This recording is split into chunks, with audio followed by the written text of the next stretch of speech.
Welcome back to another episode of Let's Go Streakin'. Today is August 14th, and we had a fun day of sports yesterday. If you're a basketball fan, you got to see Lillard come through, send the Trailblazers to the 8th seed.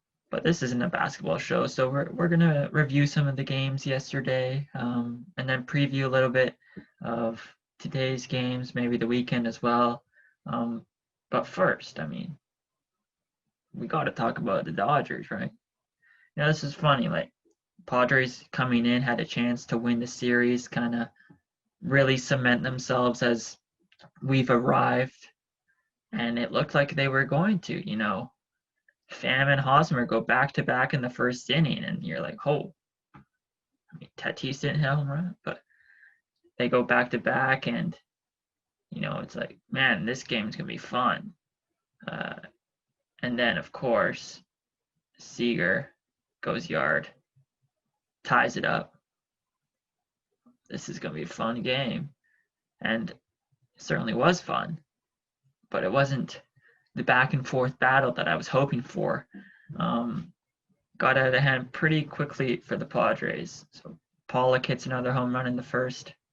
It's 3-2 now. And then the Mookie Bet show starts. So he hits a homer in the bottom of the second.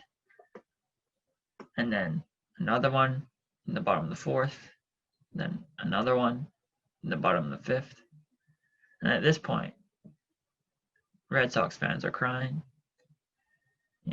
Someone commented on my video yesterday, and I replied just saying, I don't like the Red Sox whatsoever. As a Jays fan, they're an AL East rival. But I'm never going to forgive what they did. How do you send a generational talent like Mookie Betts? How do you trade him? Think of now Mookie Betts is better than Bryce Harper.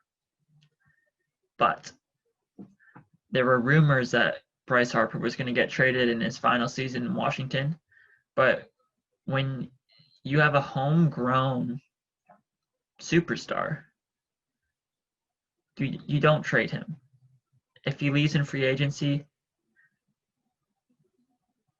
that sucks, but you do not trade homegrown superstars. That's why I don't want to see the Cleveland Indians trade Francisco Lindor.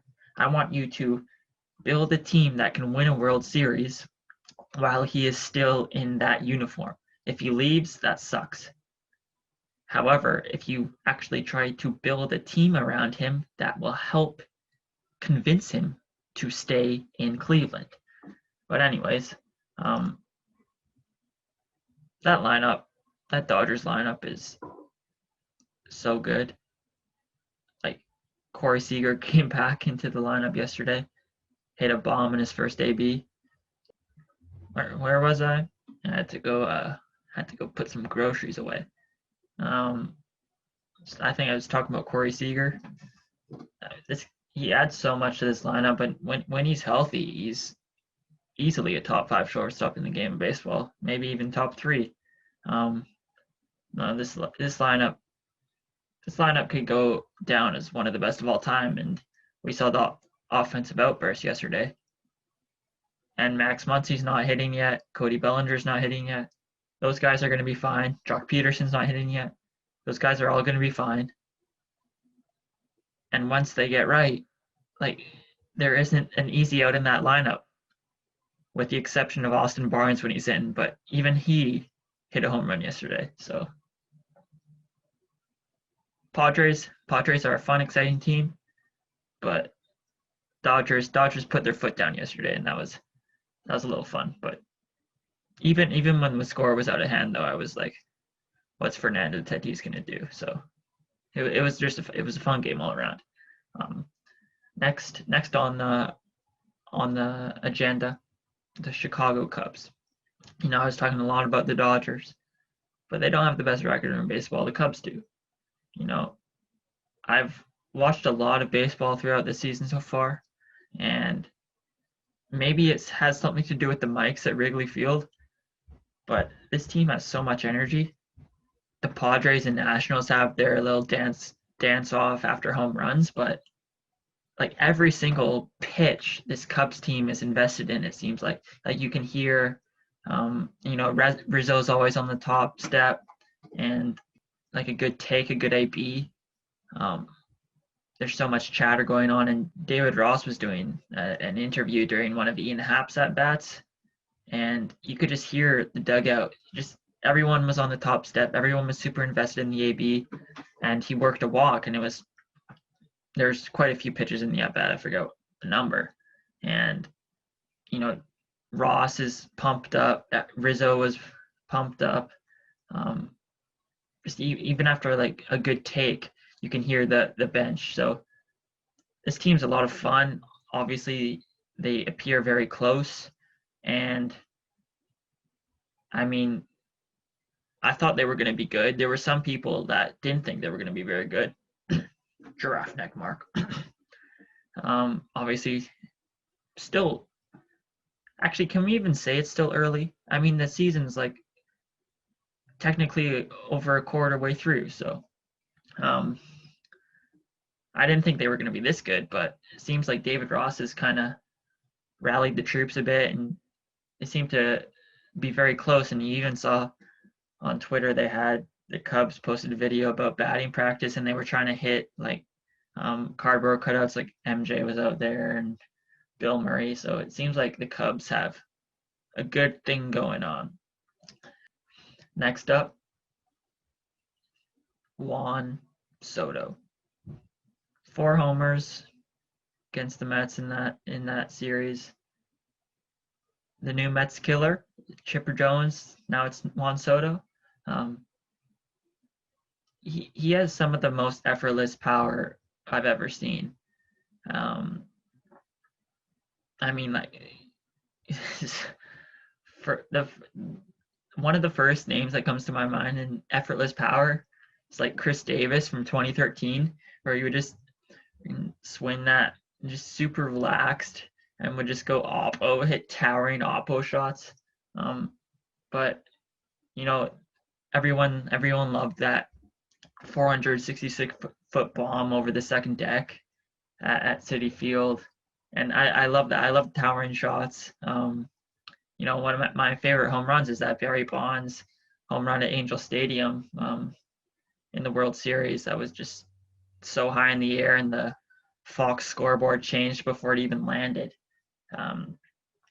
But the thing I love about Soto is he's able to go oppo so easily as well. One of his home runs this series was with 2 strikes, and his approach with 2 strikes is so refined already at such a young age. He kind of just like sinks in like he's in a rocking chair, and he just hits it the other way. And when he hits it the other way, I kind of expect it to go like, I don't know. He's amazing. I can't wait to see what he can continue to do. The game is in good hands. Juan Soto, Acuna, Fernando Tatis. Gonna be a lot of fun for years to come. Last bit on the agenda, just a little preview for today's games. We got some aces. We got some horses going today. DeGrom, Cole, Sonny Gray, Lance Lynn, Clayton Kershaw, Frankie Montas, and of course, your 2020 Cy Young Award winner, Dinelson Lamet. Speaking of Dinelson Lamet, he's going up against the D-backs today. It's a big series for the D-backs. They have a chance to kind of get back in the race here if they win this series. So are we gonna see them get back in this race, or are they gonna fall back behind again? I mean, they have a talented ball club, but they need to start winning. Right now they're 8-11. Padres are 11-8, so should be a good weekend series here. That will be fun to watch. Then we got these Baltimore Orioles. How are the Orioles 10-7 right now?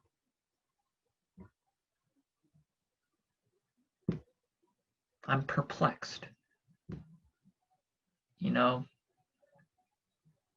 I thought the Red Sox were going to be terrible this year. I did not think. I thought the Orioles were going to be worse than the Red Sox, though. 10-7. How are my Jays behind the Orioles? Oh man, it's kind of a fun story, and they're doing this all without Trey Mancini. Now, is there regression ahead? Definitely. Are they this good? Probably not. Can I see them winning 27 games? Sure. The Red Sox are going to be behind them. The Red Sox are going for the #1 pick. The Red Sox are terrible. They are terrible. 6-13. Not good. You don't like that. And then there seems like I think a 3-homer game would have helped them yesterday a bit. They still wouldn't have won. I think didn't the Rays score 17? Poor Red Sox. You hate to see a franchise that just hasn't had any success over the last 20 years struggle like this. It's not good. Hate to see. What else we got? No, breaking news.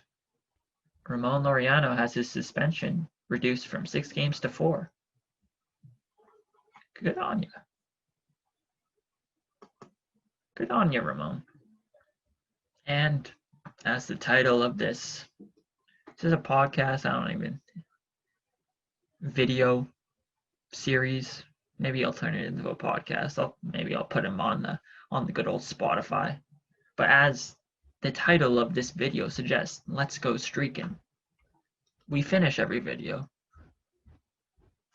trying to continue a streak or start a new one.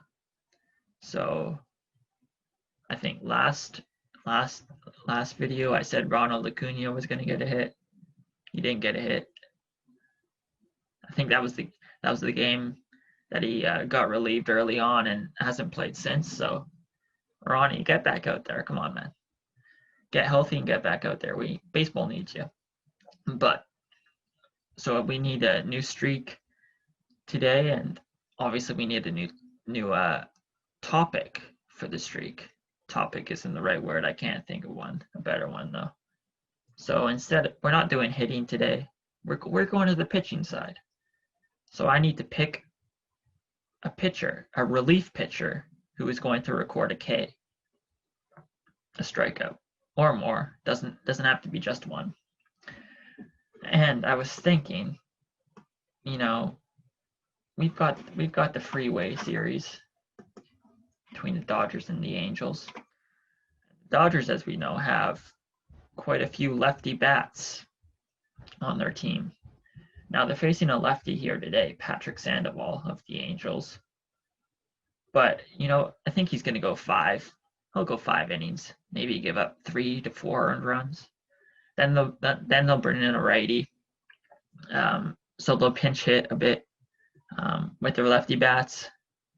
And then maybe in the 7th inning, close game. Please be close. Mike Trout's probably going to hit 2 home runs by the 7th inning. Patrick Sandoval is going to be gone. The right-handed, whoever, Felix Pena, he'll be out of there, and maybe Cody Bellinger's up to bat.